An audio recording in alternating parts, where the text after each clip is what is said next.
Jared Goff. Jared Goff, King of the North. King of the North. They'd been wanting to pay him for a while. Yeah, they have. And I got the impression with some recent comments from general manager Brad Holmes that the goal was to do it at the same time they did Penei Sewell, Right. Amon-Ra St. Brown Yep. before the draft. Didn't happen. Right. And we've talked about this a lot. Right. The simple question is, should the person get an extension? Yes. Tougher question, how much? Yeah, right. How do we structure it? Yeah. How much is guaranteed? And what will happen with the Goff contract, I'll get the real numbers from signing. Yeah. We'll break it down. Right. The extension is 4 years. He was under contract for one more season. Yeah.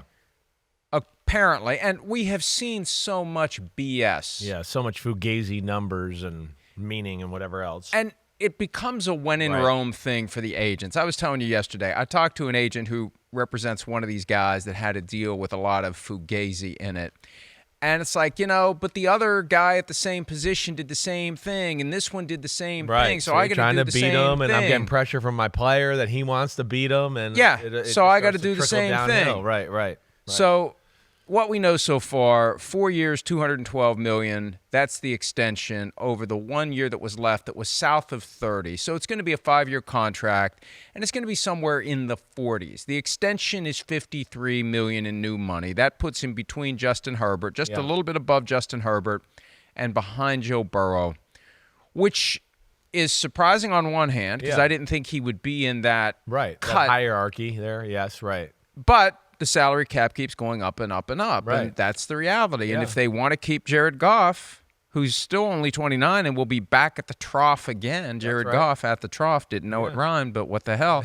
I mean, Matthew Stafford quietly has amassed hundreds of millions of dollars in his career by coming back and coming back and coming back. And Goff could be back at least one more big deal if he keeps playing well. Probably could. So this is not just a reflection of where the puck currently is, but where the puck is going, and we get deeper into this deal, and it's going to look like a good deal for the Lions again because the numbers are going to keep going up and up and up. Right, and especially when you add in that, he's got one more year left on the existing deal, that bottom line number is not as big, right, as maybe we, look yesterday when the news breaks, right? But either way, I think your point's real, right? And it's the Lions. It's Dan Campbell, right? It's Rick Spielman. It's guys that are into, we need a leader of our team, and this guy is selfless, and he works hard, and, can take some of the outside criticism from the media or whatever else. He doesn't point fingers. That's what they believe in there.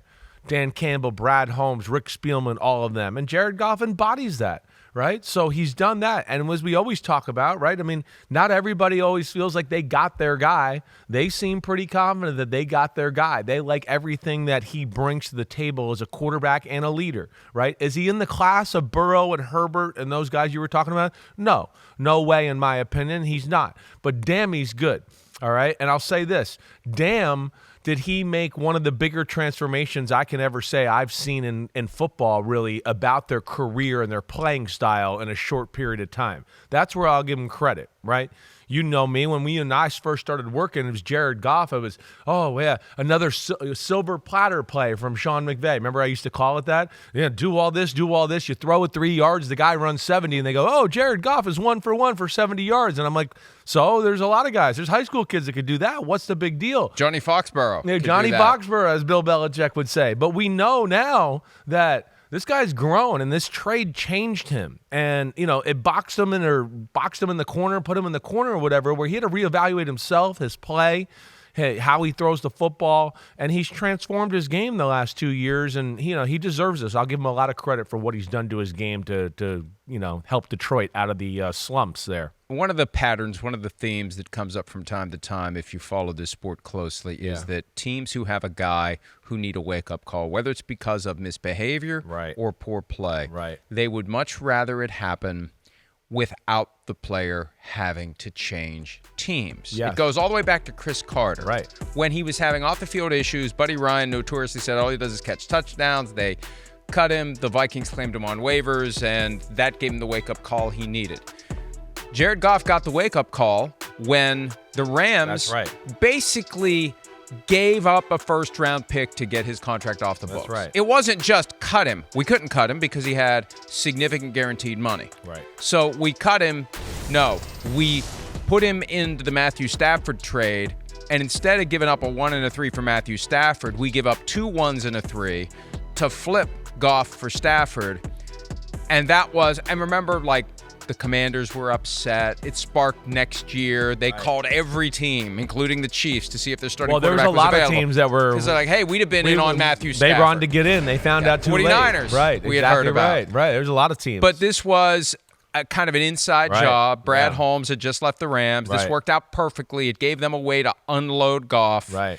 And from the Lions' perspective, we looked at it and said, well, this makes sense because they're building. Yeah. And by the time they're ready to truly complete, they can move on to another quarterback. They're saddled with Goff for 2 years, and then they'll move on. And along the way, he got his wake-up call. Yes, I don't think anybody counted on that. I don't think the Lions counted on it happening. I don't think Brad Holmes was sitting back saying, I know exactly what's going to happen here. Yeah, right. They're gonna unload Jared Goff. Right. And Goff is going to get pissed off, and Goff is going to access a level of performance that we didn't see from him with the Rams. That if he had already done that, Sean wouldn't be so anxious to get rid of him. Right. I don't think Brad Holmes, if he did, he's super genius. Yeah, right. But I don't think anybody saw it coming. No, not like this. Not like this. Yeah, you thought maybe he could hold down the fort. Now, listen, I'm going to give Brad Holmes a lot of credit. One, to have the guts to make that decision and pull off that move, right? Jared Goff wasn't exactly the most popular guy in the world. Stafford, as we know, kind of beloved by Detroit,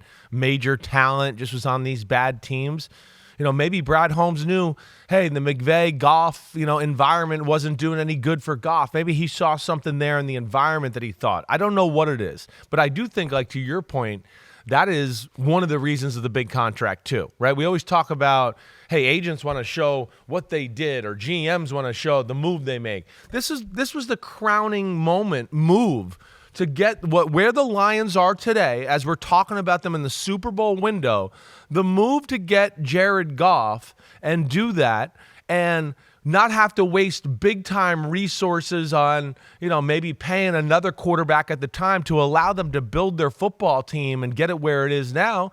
Yeah, it's probably the most significant move Brad Holmes made in his career to this point. So that's probably part of the reason he wants to reward him with a little bit of extra dollars as well. There's a lot of things here to go, hey, we all did great. Let's pat each other all in the back. We got something good going here. We got a great culture, and I think they're all bought in there in Detroit. One of the key aspects of this contract will be, when breaking down the real numbers, seeing how much is fully guaranteed at signing, what the cap consequences would be for making a move fairly early. How many years are the really Lions real. Truly committed? We've had this conversation with Kirk Cousins, and it came up yesterday, and we're just we had our meetings. We just jumped right into the show today. We got plenty of stuff we could talk about from yesterday. We had an interesting day yesterday. Pete manipulated us into talking about football right out of the gates.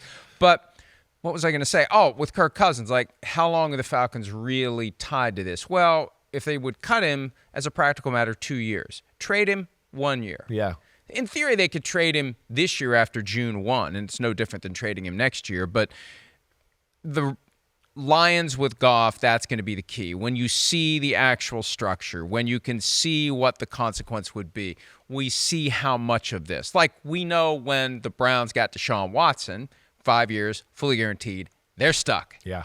I have a feeling that it's, and that Daniel Jones, oh, wow, look at that contract, 2 years.